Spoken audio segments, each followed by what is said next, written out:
अब कैसी हो? लड़की को उन लोगों ने बेहोशी का इंजेक्शन दिया था, डोज बहुत ज्यादा था, उसकी जान भी जा सकती थी, इसीलिए इतनी देर तक बेहोश थी। कोई सेक्सुअल असल्ट हुआ है? जी नहीं। ग्रेट। डीआईजी साहब की गाड़ी चोरी हुई तो एटलीस्ट हम समय पर उस लड़की तक पहुंच गए। मिल सकते हैं उससे? हाँ हाँ बिल्कुल। कैसी हो अब तुम? नाम क्या है बेटा तुम्हारा? कोयल। कहाँ से हो? कोल्हापुर। कोल्हापुर। तो तुम्हें बेचा किसने था? और किसने? मेरी आई ने। मैंने बोला था ना तुम लोग को रुकने के लिए। कहाँ हो तुम लोग? हेलो, हाँ पीछे मुड़। हाँ ठीक है, मैं आ रही हूँ।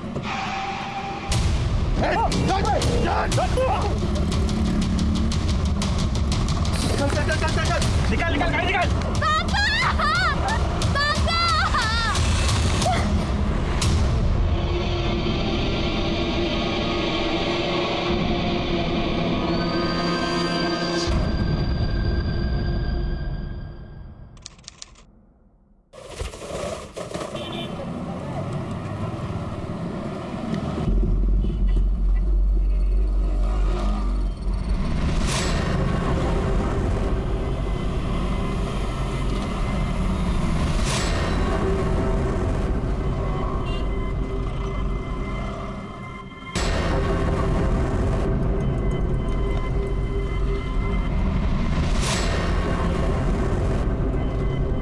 एक चाय देना भाई साहब।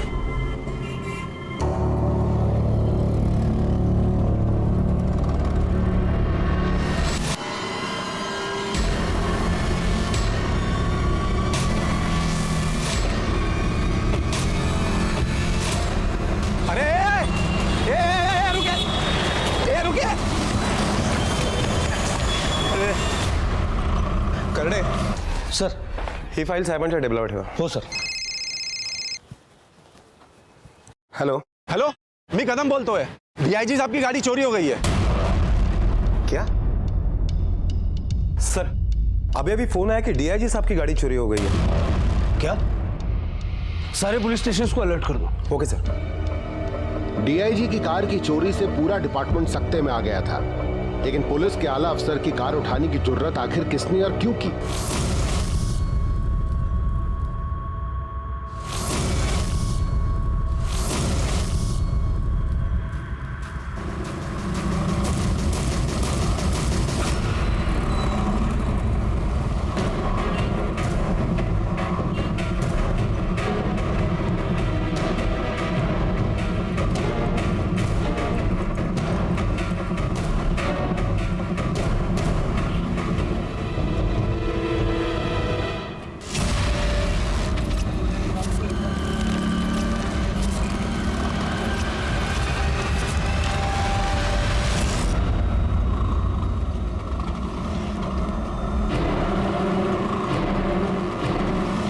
पोहोचले?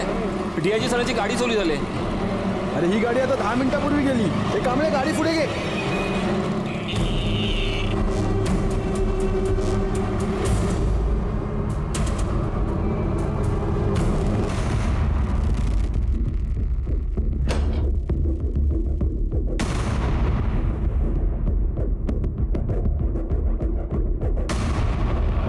हाँ सर, डीआईजी साहब की गाड़ी का पता चल गया सर। सर मैंने आपको फ़ोन किया था, ये गाड़ी।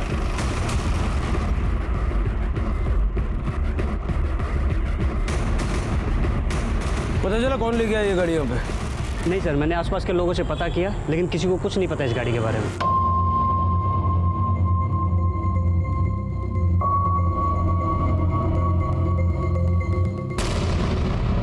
जादव। हाँ सर।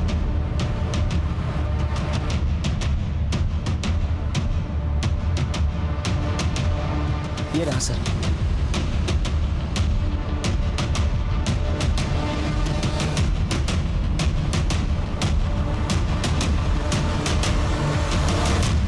ये दोनों कौन है?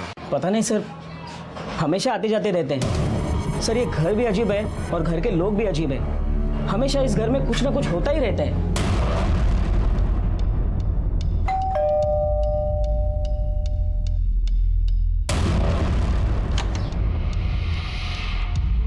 जी कहिए। ये गाड़ी कौन लेके आया? जी वो कौन है? इधर आ चला। भागो रे भागो, सब रूम चेक करो। चल बाहर निकल,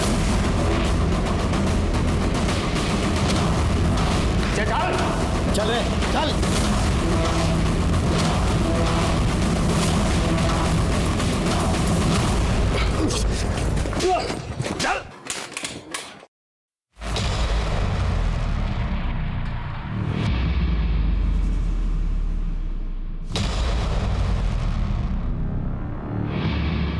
सर जिंदा है, लगता है बेहोश हो गई है। इसी कोनी में इसे लाया होगा।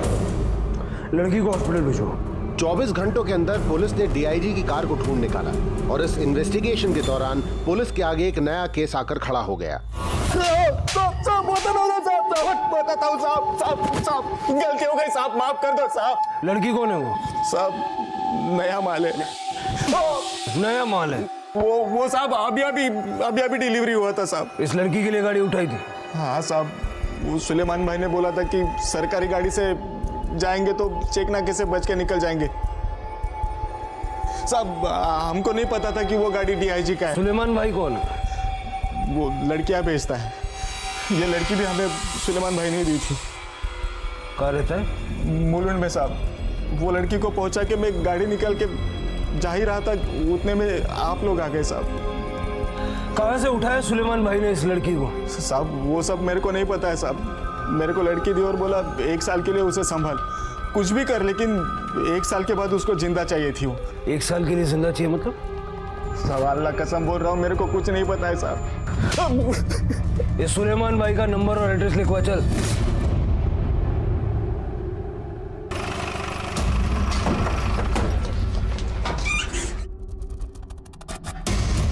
सर यहाँ तो ताला है। तोड़ दो ताला। सारे घर की तलाशी लो।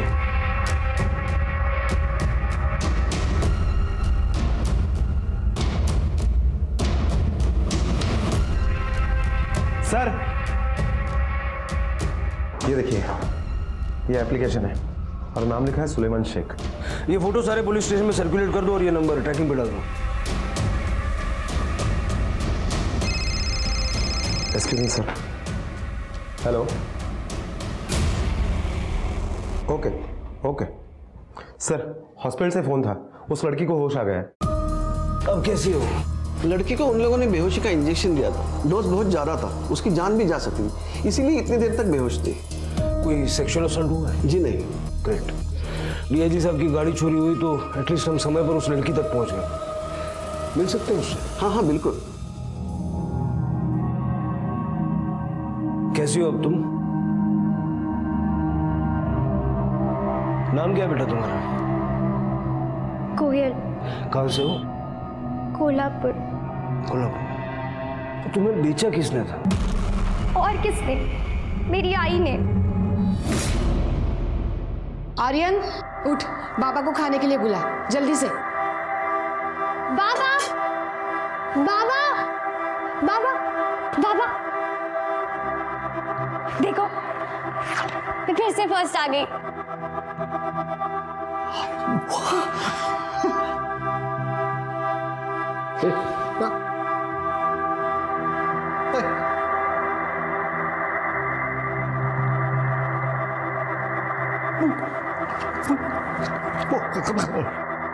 सही तो कह रहे बाबा, देखना एक दिन मैं बड़ी सी ऑफिसर बनूंगी और तू मेरे ऑफिस में ना प्यून रहेगा। माँ देखो ना बाबा क्या कह रहे हैं। सही तो कह रहे हैं, दिन भर इस मोबाइल में पड़ा रहता है। हाँ चलो खाना खा लो। आहो या तू जल्दी से चेंज कर ले, फटाक से आजा। भाजी खा।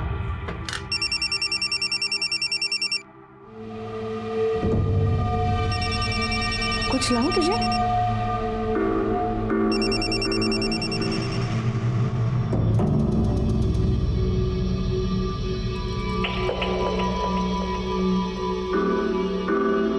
दाल में ना नमक कम है, मैं नमक लेके आती हूँ।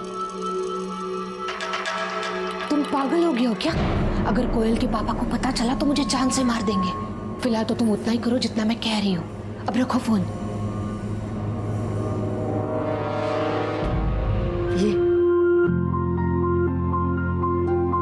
ये देखो केक। ये ले, पसंद आया तुझे केक? हाँ, मुझे पता था तुझे चॉकलेट पसंद है, इसलिए चॉकलेट लाया।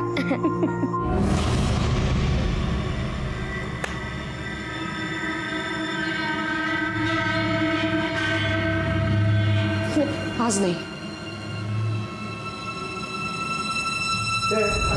अरे दादा, आम्ही आर्यनला विश करायला आलो। हम भी कोई मरे नहीं जा रहे थे तेरे से मिलने के लिए, इधर काम से आए, काम की बात करने आए, समझा? क्या तमाशा लगा रखा है तूने इधर? संतोष भाऊ जी, एक मिनट, ये देख, बाबा ने जमीन के मरने से पहले 3 हिस्से किए थे, उसमें से सामने वाला जमीन का टुकड़ा तेरे को दे दिया, तो तू वहां से हमारा आना जाना बंद कर देगा क्या? मुझे मेरी जमीन पे 8 फीट का रास्ता मेरी गाड़ी वहां से ले जाने के लिए चाहिए, समझा क्या? हमारी भी करोड़ों की जमीन है, तेरे आ के चक्कर में हम उसको भूल नहीं सकते।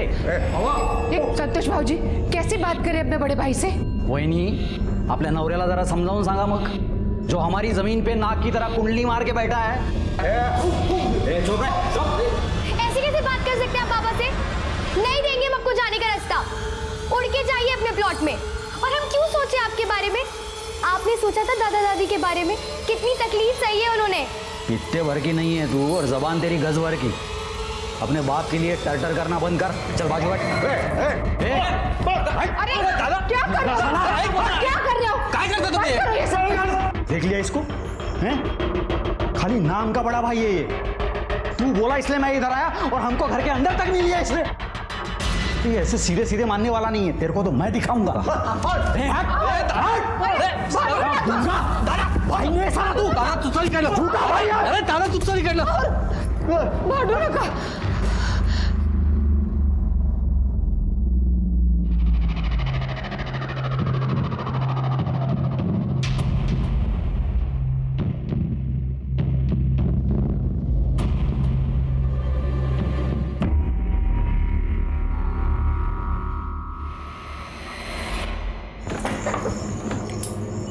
तो सोई नहीं अब तक? भाई तू इतनी रात को कहाँ से आ रही है? मैं वो यही बाहर ही थी। तू जा, सो जा,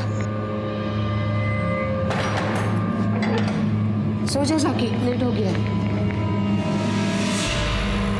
मैंने ही बुलाया था उन लोगों को, रिश्तेदार है हमारे, बुरे वक्त में अपने ही काम आते हैं। अहो ऐका तरी मी काय म्हणतीये, किती चिडचिड करता। देख,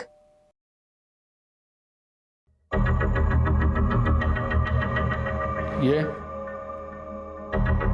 चला। ये क्या कर रहे हैं आप? यहाँ क्या कर रहे हैं? अपने भाई पर हमला किया है इन्होंने।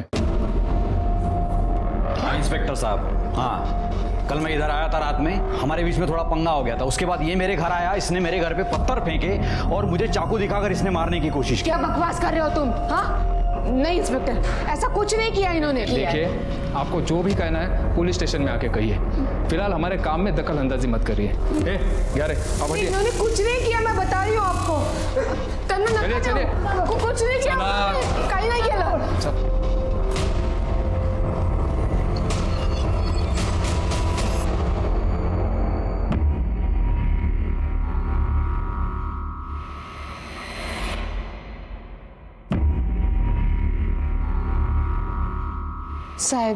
साहब वो घर पर ही थे। मैडम, आप उनकी धर्म पत्नी हैं, उनको बचाने की कोशिश तो करेंगी ना? मैं सच कह रही हूँ, खोटे नहीं बोले थे। देखिए मैडम, उसने अपने भाई को मारने की कोशिश की है, केस तो बड़ा बनेगा। पर बाबा है कहाँ? बेटा, तुम्हारे बाबा हवालात में हवा खा रहे हैं। मुझे उनसे मिलना है। अभी तुम बहुत छोटी हो, ये सब कानूनी मामला है, तुम्हें समझ में नहीं आएगा। मैडम, हमें और भी बहुत सारे काम हैं, आप आइए। साहब कुछ ले देकर ये सारा मामला ठीक कर दो ना। क्या बोल रहे हैं आप? क्या बोल रहे हैं आप? मैं रिश्वत खाने वाला लगता हूँ? नहीं साहब। तो क्या बोल रहे हैं आप? देखिए मैडम, जो भी होगा कानूनी प्रोसीजर से होगा। आप एक काम करिए, बेल लेके आइए, छोड़ देंगे। साहब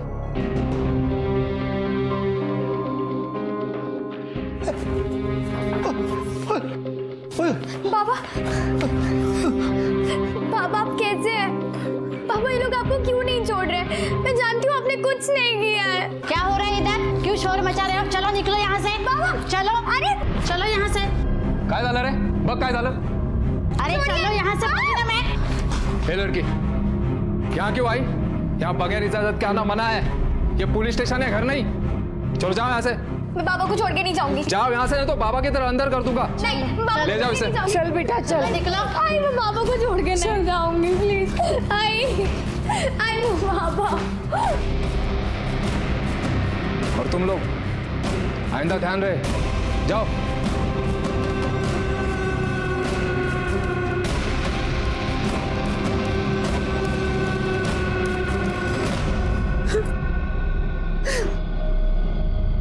क्या कर रही थी तू? हाँ, मैं पहले से कम परेशान हूँ क्या जो तू और परेशान कर रही है?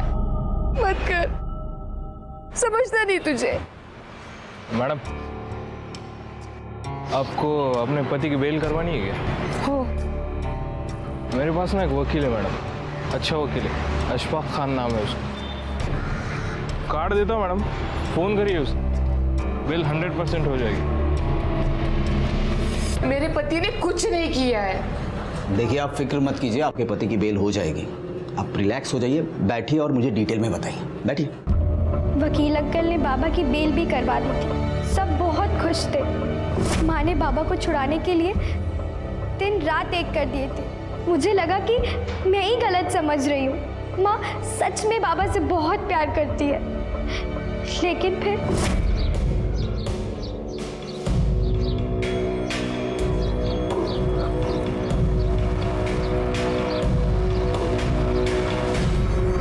बाबा को सब बताना चाहती थी, लेकिन घर में नहीं, कहीं और जब तक मैं बता पाती बहुत देर हो गई थी। मैंने बोला था ना तुम लोग को रुकने के लिए। कहाँ हो तुम लोग? तू कहाँ पे है? तेरे लिए भी जलेबी ला रहा हूँ। हाँ, मुझे भी पापा से बात करनी थी। अच्छा, हेलो। हाँ, पीछे मुड़। हाँ, ये हाँ ठीक है, मैं आ रही हूँ। आ रही है आपकी लाडली।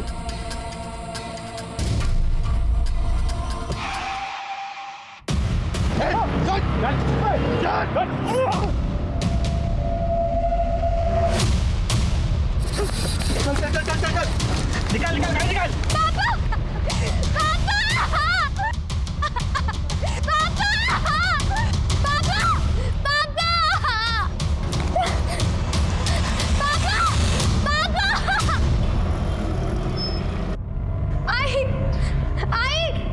क्या हुआ बेटा?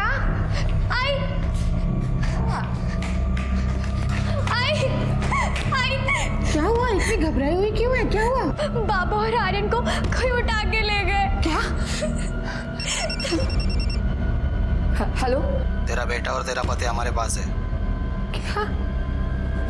जिंदा चाहिए ना तो 50 लाख रुपए तैयार रखना। हेलो, कौन बात कर रहा है? हेलो?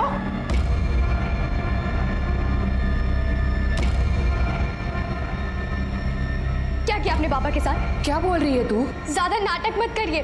बहुत दिनों से देख रही हूँ मैं, किसके साथ चक्कर चल रहा है आपका? कौन? क्या कहा तूने? हाँ? और ये सब कुछ तेरे दिमाग में आया भी कैसे? देख बेटा, जो तू सोच रही है वैसा कुछ नहीं है। तेरी कसम, मैं तुझसे, तेरे बाबा से और तेरे भाई से बहुत प्यार करती हूँ। ये सब दिमाग में से निकाल दे। और तू परेशान मत होना। हाँ? मैं तेरे बाबा को और आर्यन को कुछ नहीं होने दूंगी। हमारी मदद करने वाला कोई भी नहीं था, इसीलिए आई वकील अंकल के पास गई। मुझे समझ में ही नहीं आ रहा है कि मैं क्या करूं। ऐसा कोई भी नहीं है कि जिससे मैं मदद मांग सकूं। हो सकता है ये सब दो भाइयों ने किया हो सकता क्या सर? मैं जानती हूँ ये पुष्कर चाचा और संतोष चाचा ने मिलकर किया है। मुझे लगता है हमें पुलिस के पास जाना चाहिए। नहीं, पुलिस के पास नहीं। अगर हम लोग पुलिस के पास जाएंगे तो मुझे डर है कि वो इन्हें और आर्यन को कुछ कर न दे। रागिनी जी आपसे 50 लाख रुपए मांग रहे हैं, आप कहाँ से लाएंगी इतने पैसे? इनकी जमीन बेच देंगे। कानून आपको इजाजत नहीं देती। अगर कोई आदमी जिंदा है तो उसके प्रॉपर्टी या जमीन आप ऐसे ही नहीं बेच सकते। कंसर्न लेटर पे उस आदमी की साइन लगती है। गांव में मेरी जमीन है, अगर उसे बेच देंगे ना कुछ पैसे तो आ ही जाएंगे। उस जमीन के पेपर से आपके पास? हाँ है। ये लो 30 लाख रुपए। 30 लाख दिलीप? अरे जमीन कम से कम 70 लाख की है, 50 लाख तो आने चाहिए। देखो अशफाक भाई, अभी मेरे पास 30 लाख रुपए चाहिए तो ले लो। अरे तुम समझ नहीं रहे। हमें चलेगा।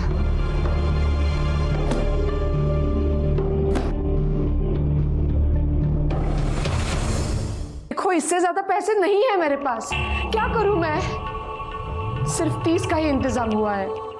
माँ के कहने में वो 30 में मान भी गए थे, और उन्होंने जहाँ पैसे रखने को बोला था वहाँ पे माँ गई भी पैसे रखने, और उन्होंने कहा कि बाबा और भाई हमें उसी ज़मीन में मिलेंगे जिस ज़मीन की वजह से सारी लड़ाई थी। और जब हम लोग वहाँ पहुँचे तो आर्यन, बाबा, आर्यन, क्या हो गया बाबा को? बोलो उनको के लो।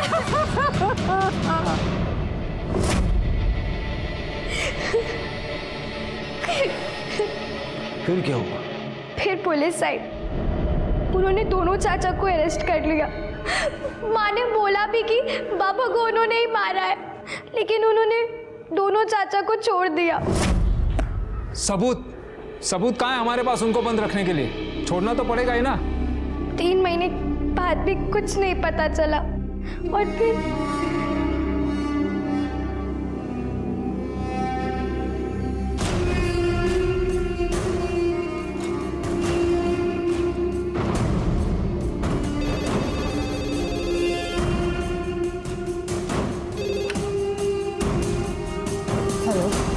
तेरी बेटी बहुत जवान हो गई है, उसका घर से निकलना बंद कर दिया।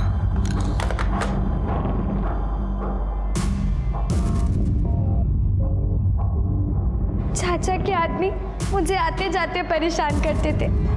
उन्होंने तो जैसे मेरा जीना हराम कर रखा था। क्या हुआ? क्या चला? रुक मैं देखती हूँ।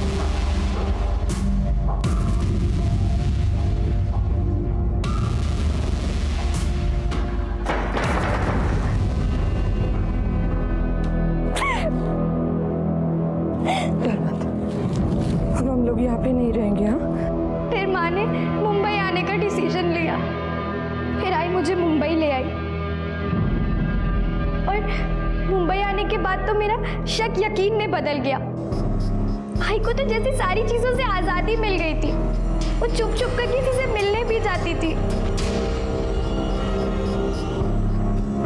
बाबा को गुजरे सिर्फ 6 महीने ही हुए थे, लेकिन आई के लिए तो वो जैसे कभी थे ही नहीं। मुझे उस घर में घुटन हो रही थी और बर्दाश्त नहीं कर सकती थी मैं। और फिर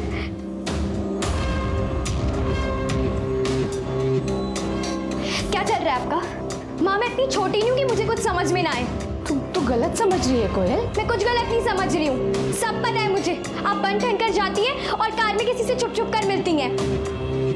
तू जैसा समझ रही है वैसा कुछ नहीं है कोयल। नहीं माँ, अब आपके इन छोटे आंसुओं का मुझ पे कोई फर्क नहीं पड़ेगा। मुझे हर बार लगता रहा कि मैं गलत हूँ और मेरी माँ सही है। अब तो मैं दावे के साथ कह सकती हूँ कि बाबा और आर्यन को आप ही ने मरवाया है। मैंने नहीं मारा है उन्हें। मैं कुछ नहीं सुनना चाहती माँ। कोयल मेरी बात तो सुन। मैंने तो सोचा था उस घर में कभी कदम भी नहीं रखूंगी, लेकिन फिर मुझे कुछ समझ ही नहीं आ रहा था। मैं बहुत डर गई थी, इसीलिए मैं घर वापस चली गई।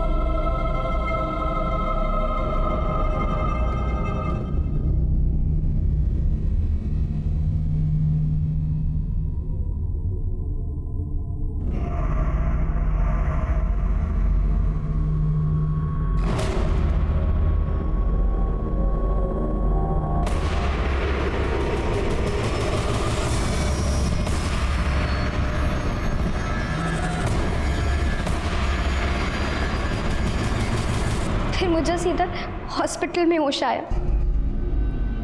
मेरे को लड़की दी और बोला 1 साल के लिए उसे संभाल, कुछ भी कर, लेकिन 1 साल के बाद उसको जिंदा चाहिए थी वो। लेकिन ये तुम्हारी माँ ने 1 साल के लिए बेचा, ये क्या है? ये वो औरत औरत अपने फायदे के लिए कुछ भी कर सकती है। पापा तो बोल भी नहीं सकते थे, तब भी उनसे शादी कर ली क्योंकि पापा के पास प्रॉपर्टी थी। वो औरत पैसे के लिए कुछ भी कर सकती है, इसीलिए मुझे भी बेच दिया। तुम्हारी एज कितनी है? 17 साल। इसका स्टेटमेंट ले लो और घर का पता ले लो और स्टेटमेंट पे इसके साइन ले लेना। Okay sir. बेटा आराम करो।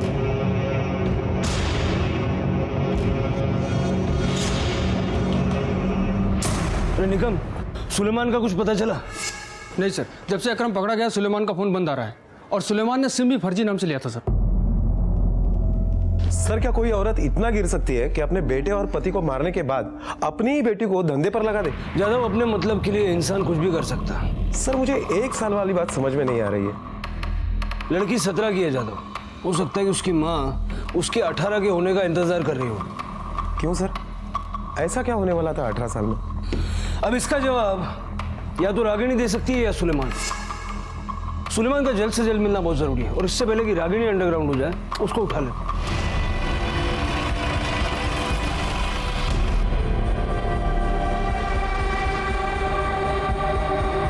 देखो अंदर जरा।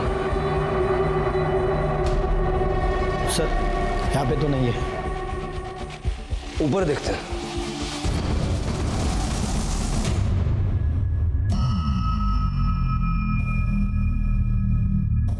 सर लगता है यही रागिनी है। ये देखिए। गले को रस्सी से दबाया गया है, निशान पड़ गया है। जादव, कोयल से बॉडी की शिनाख्त करवाओ और बॉडी को पोस्टमार्टम के लिए भेजो और फॉरेंसिक को इन्फॉर्म कर दो। Okay sir.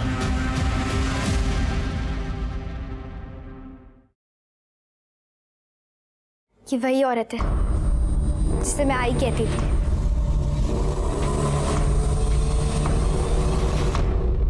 Sir, Suleman human trafficking में शामिल था।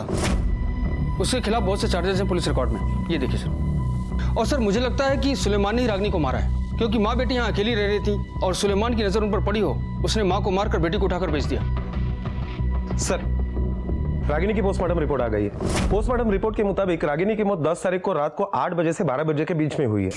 रस्सी जैसे चीज से उसका गला दबाया गया, जिस वजह से उसकी वेन पाइप चोकअप हो गई और उसी में उसकी मौत हो गई। सर घर पर भी किसी के उंगलियों के निशान नहीं मिले। हो सकता है कि कातिल ने सारे उंगलियों के निशान मिटा दिए हो। हाँ, लेकिन मेन डोर पर किसी के उंगलियों के निशान मिले। सुलेमान के फिंगरप्रिंट्स रिकॉर्ड पे हैं? नहीं सर। मुझे कोयल पे शक है, वो भी मार सकती है। गुस्से में तो वो थी ही, क्योंकि उसे लगता है कि रागिनी ने उसके बाप और भाई को मरवाया। हो सकता है सर। अगर कोयल ने रागिनी को मारा है तो मारने के बाद कोयल भाग गई हो और उसी में वो सुलेमान के चपेट में आ गई। जब हमने उससे पूछा तो उसने झूठी कहानी बताई कि माँ ने ही उसे बेचा। सर कोयल की फिंगरप्रिंट मैच करके देखें। निकम त्याने कहाँ होना रहे, वो तो कोयल का ही घर है, उसके तो फिंगरप्रिंट्स वहां पे मिलेंगे। उससे हम कुछ साबित नहीं कर सकते। और कोयल के दोनों चाचा संतोष और पुष्कर वो भी कर सकते हैं। पहले विमल और आर्यन को मारा और अब रागिनी और कोयल को रास्ते से हटा दिया तो सारी जमीन उनकी। हाँ सर, लेकिन फिर वो कोयल को जिंदा क्यों छोड़ेंगे? धंधे में डाला था उसको। वहां की जिंदगी मौत से बदतर होती है। अगर हम वहां तक नहीं पहुंचते तो कोई चांस नहीं था कोयल जिंदगी भर वहां से बाहर निकल पाती। सर लेकिन हमें रागिनी के प्रेमी को भी नहीं भूलना चाहिए, वो भी तो ये सब कुछ कर सकता है। कर सकता है। ये केस बहुत उलझा हुआ है। निगम सब रागिनी के कॉल डिटेल्स और लोकेशन निकलवाओ। कोयल का कहना है कि वो उस आदमी से रेगुलरली मिलती थी और उसके साथ कहीं जाती थी। पता करो कहाँ जाती थी और किससे मिलती थी। और हाँ, संतोष और पुष्कर की कॉल डिटेल्स और लोकेशन भी निकालो। देखो उनमें से तो कोई यहाँ नहीं आया था। जी सर। और आगे की कहानी जानने के लिए यादव हमें जाना पड़ेगा कोल्हापुर।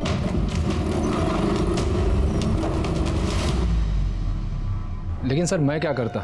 जब विमल और उसके बेटे को अगवा किया गया तो किसी ने पुलिस कंप्लेन की नहीं थी।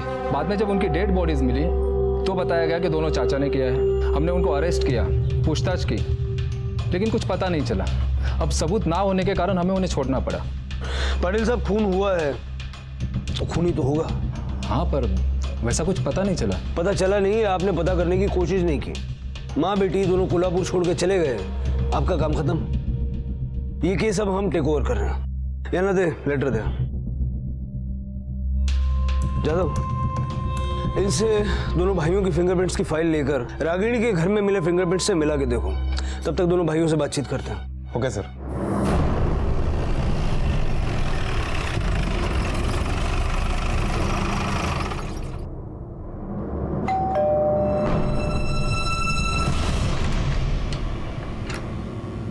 बोला क्या काम है?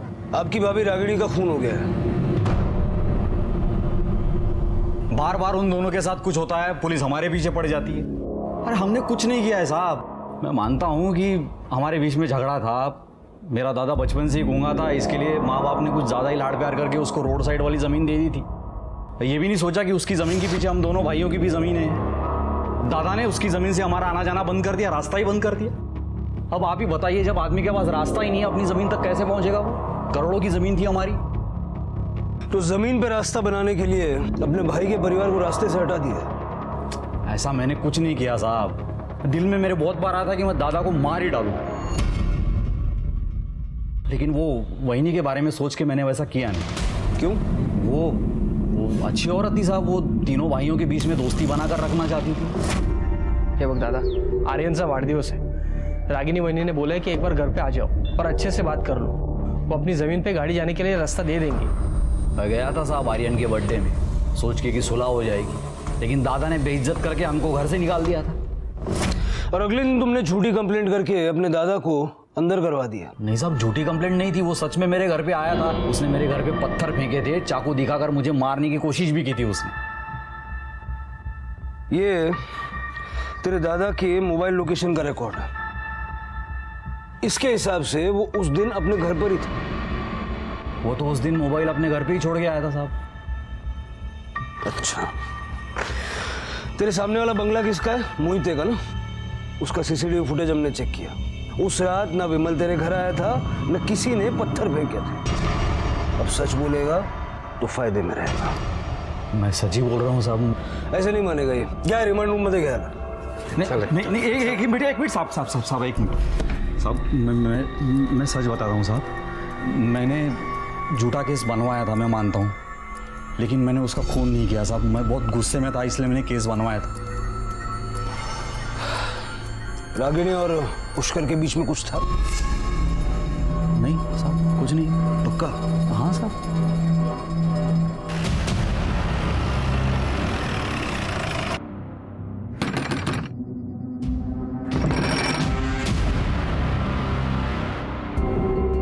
पुष्कर देशमुख कुठे आहेत? ते साताराला गेलेत कामासाठी। सातारा में कहाँ गए? जी वो सब तो मुझे नहीं पता।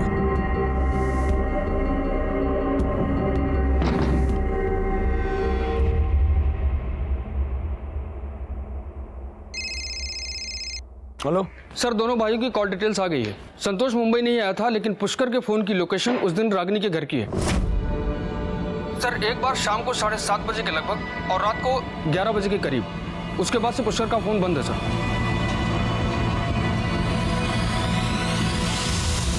सर, रागिनी के घर पर जो फिंगरप्रिंट्स मिले थे, ये उसकी रिपोर्ट। सर, इस रिपोर्ट के मुताबिक पुष्कर के फिंगरप्रिंट्स के साथ ये रिपोर्ट मैच कर रही है। सर, इसका मतलब है कि पुष्कर ने ही रागिनी को मारा और अब चूहे की तरह बिल में छुपा है। तो खोद के निकालो उसे।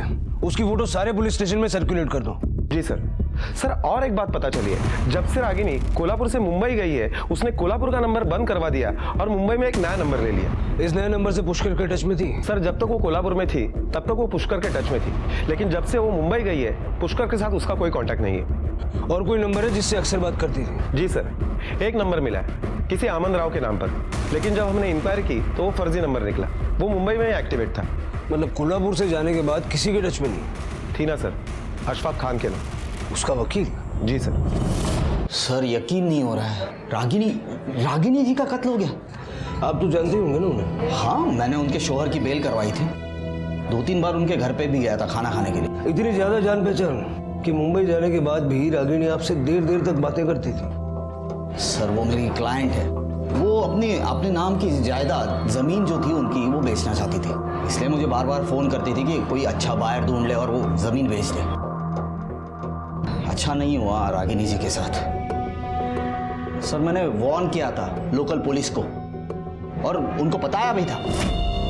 क्यों झूठे केस में फंसा रहे इन्हें? हाँ, भाई है आपके। कौन सा भाऊ? मैं कोई भाई नहीं जानता। हमारी करोड़ों की जमीन आज कौड़ियों की हो गई है। जाओ जाके उसको बोल दो कि हमें रास्ता दे दे। अगर नहीं माना तो आगे जो भी होगा उसकी जिम्मेदारी दादा की होगी। नहीं बताएगा। साहब मैंने कुछ नहीं किया साहब। तूने और तेरे भाई ने मिलके मारा है? नहीं साहब, मैंने सिर्फ गुस्से में आके धमकी दी थी साहब, मैंने नहीं मारा। हो सकता है पुष्कर ने किया हो। साहब आपने पूछा था ना मेरे से, आपने पूछा था ना, पुष्कर वहीनी को पसंद करता था साहब, और उनसे मिलने के, उनसे बात करने के बहाने ढूंढता था हमेशा। दोनों के बीच कुछ था? हो सकता है साहब। 1 साल बाद क्या होने वाला था? 1 साल बाद पता नहीं साहब मेरे को। सर मुझे तो लग रहा है कि संतोष झूठ बोल रहा है। उसी ने रागिनी को मारा होगा। इसे शक हो गया कि रागिनी और पुष्कर के बीच में कुछ चक्कर चल रहा है, और इसीलिए उसने रागिनी को मार दिया और अब सारा इल्जाम पुष्कर के ऊपर डाल रहा है। ये भी हो सकता है कि वो फर्जी नंबर पुष्कर का ही हो, जिससे रागिनी मुंबई में बात किया करती थी, और उस दिन जब कोयल ने किसी आदमी को अपने घर से निकलते हुए देखा, हो सकता है वो पुष्कर ही हो, क्योंकि पुष्कर उस शाम को रागिनी के घर गया था और उस रात को पुष्कर फिर से वहां गया था। हो सकता है कि रागिनी ने पुष्कर से कहा हो कि कोयल को शक हो गया है। पुष्कर और रागिनी का झगड़ा हुआ, पुष्कर ने रागिनी को मार दिया और कोयल को सुलेमान के हाथों बेच दिया, या फिर कोयल ने रागिनी को मारा और सुलेमान के चंगुल में फंस गई। हाँ सर, ये सारी कड़ियाँ सुलेमान से जुड़ रही है। एक बार फिर से सबके कॉल रिकॉर्ड चेक करो। Okay sir. पुलिस खबरियों के जरिए सुलेमान को ट्रेस कर रही थी, और दूसरी तरफ पुष्कर की तलाश में पुलिस ने पुष्कर की पत्नी की कॉल रिकॉर्ड्स को ट्रेस करना शुरू किया। सर पुष्कर के बीबी के मोबाइल रिकॉर्ड्स। सर ये रिकॉर्ड के मुताबिक पुष्कर के बीबी के मोबाइल पर कोल्हापुर के अलग अलग एरिया से कई बार फोन आया करता है। हो सकता है ये कॉल्स पुष्कर ही कर रहा हो। कोल्हापुर के सारे होटल चेक करो, कहीं छुप के बैठा हो।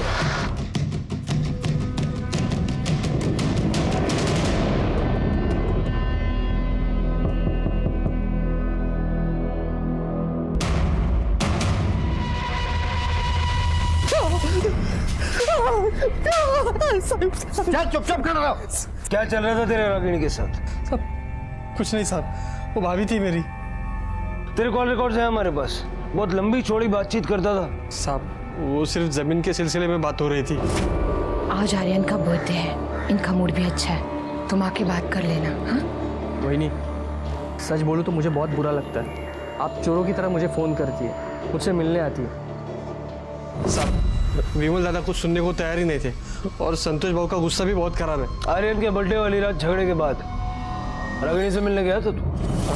हाँ सर, वही नहीं, दादा ने ये ठीक नहीं किया। संतोष बाबू बहुत भड़का है, वो कुछ तो भी गलत करने वाला है। तू संभाल लेना। मैं कुछ नहीं कर सकता वही। सुन, तू कुछ कर ले, संभाल ले। कुछ नहीं कर सकता वही नहीं, जाने दो मुझे। तू सोई नहीं अब तक? तो रागिनी ने तुझे विमल को झूठे केस में फंसाने से रोका था, या उसी के कहने पे तुम दोनों भाइयों ने मिलकर विमल को फंसाया था? नहीं साहब, वही नहीं, दादा को क्यों फंसाएगी? क्यों? उसके बाद भी वो तुझसे मिलती नहीं थी? एक ही बार मिली थी साहब, बहुत दुखी थी। इन पर झूठा इल्जाम लगा के क्या मिला तुम लोगों को, बता। मैं तुम तीनों भाइयों में दोस्ती करवाना चाहती थी, और तुम लोगों के। लेकिन वही नहीं, संतोष भाऊ का गुस्सा आप जानती हो ना। अरे लेकिन इस गुस्से से क्या हासिल हुआ? काळजी करू नका वहिनी, सब ठीक हो जाएगा। अच्छा, तो रागिनी ने तुझसे मिलना बंद कर दिया तो तूने विमल और आर्यन को अगवा किया और मार दिया? नहीं साहब, मैंने उन्हें नहीं मारा। क्यों, तेरा और रागिनी का चक्कर नहीं था? नहीं साहब। तेरे संतोष भैया ने बताया, बहुत मजे ले लेके बातें करता था। मैं पसंद करता था वहिनी को, लेकिन वहिनी की तरफ से ऐसा कुछ नहीं था। और दादा के मरने के बाद 3 महीने के बाद वहिनी कोयल को लेके गायब हो गई, तो और किसी को पता ही नहीं चला कि वो कहाँ चली गई, सिवाय तेरे, क्योंकि तू मुंबई के फर्जी नंबर से उसके साथ बातें करता था। नहीं साहब, मैं भाभी से बात नहीं करता था। देख बेटा, तेरा सारा चिट्ठा है हमारे पास, तू ये बता तू मुंबई क्यों गया था? नहीं साहब। तेरी लोकेशन रागिनी के घर की है और उसके दरवाजे पे तेरे फिंगरप्रिंट्स हैं। हाँ साहब, गया था मैं मुंबई, गया था। वनी को बहुत पसंद करता था, और यही बताने के लिए मैं गया था साहब। वही नहीं, उस रात नशे में मैं अपने आप को रोक नहीं पाया साहब। वही नहीं,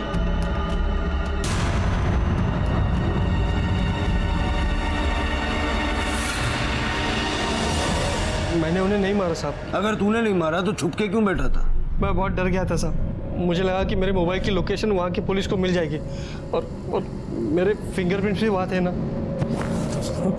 अपने आप को बहुत शाना समझता है तू, हाँ? इतनी देर से क्यों घुमा रहा था? सच तो ये है कि तेरा रागिनी के साथ लफड़ा था और इसी लफड़े में तूने उसे मार दिया। नहीं साहब, मेरा वैनी के साथ कोई लफड़ा नहीं था। अगर होता तो मुझे पता चल जाता कि वो मुंबई में। मुझे तो टिकट वाले ने बताया कि वो मुंबई में। जी साहब, पुष्कर आया था और मुझसे पूछ रहा था कि रागिनी कहाँ गई है, तो मैंने बता दिया कि वो मुझसे मुंबई का टिकट लेकर चली गई है। सर, सुलेमान नेपाल में पकड़ा गया है। सुलेमान को नेपाल से मुंबई लाया गया।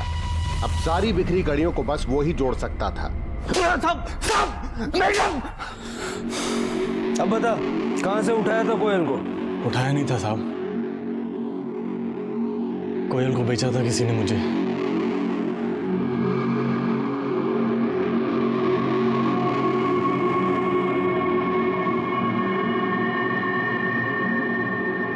किसने?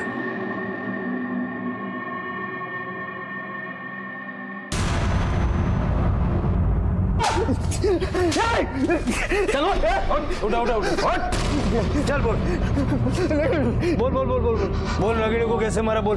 मैंने जब विमल की बेल की तभी मुझे पता चला। रागिनी को दुनियादारी के बारे में कुछ नहीं मालूम। अगर उसके पति का उससे सहारा छुड़ा दूं तो वो सहारा ढूंढते मेरे ही पास आएंगे। मेरे आदमी लोगों को बता के मैंने, और मजबूरी में उसने मुझे सब कुछ बता दिया। मुझे तो समझ में ही नहीं आ रहा है अपनी जवान बेटी को कैसे संभालूं, इस दुनिया से कैसे बचाऊं। रागिनी जी, अपने आप को संभालिए।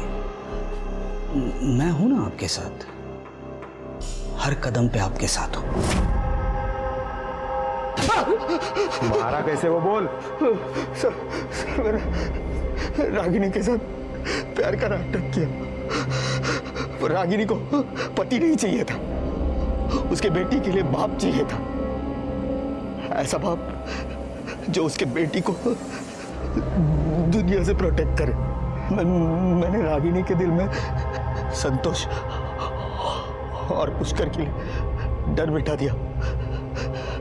फिर मैंने उसे कहा कि पावर ऑफ अटर्नी मेरे नाम करे और वो मुंबई चली जाए और मैं जमीन बेच के मुंबई आ जाऊंगा उससे शादी करने के लिए। सब कुछ प्लान के मुताबिक ही हो रहा था, पर उस कोयल के चक्कर में सब गलत हो गया। अरे रागिनी, वो जो पेपर्स है ना आपने दिए हुए, वो तुम रो क्यों रही हो? क्या हुआ क्या तुम्हें? आपने मेरे लिए और मेरी बेटी के लिए बहुत कुछ किया है, मगर ये रिश्ता अब मैं और नहीं निभा पाऊंगी। क्या बोल रही हो तुम? मैं तुमसे प्यार करता हूँ और तुम भी मुझसे प्यार करती हो। बहुत इज्जत करती हूँ आपकी, मगर प्यार अपनी बेटी से करती हूँ। और जब वही खुश नहीं है इस रिश्ते से तो हमें अलग होना ही होगा। अशफाक, आप यहाँ से चले जाइए। अपनी बेटी की खुशी से बढ़कर मेरे लिए और कुछ नहीं है, और हो सके तो मुझे माफ कर देना।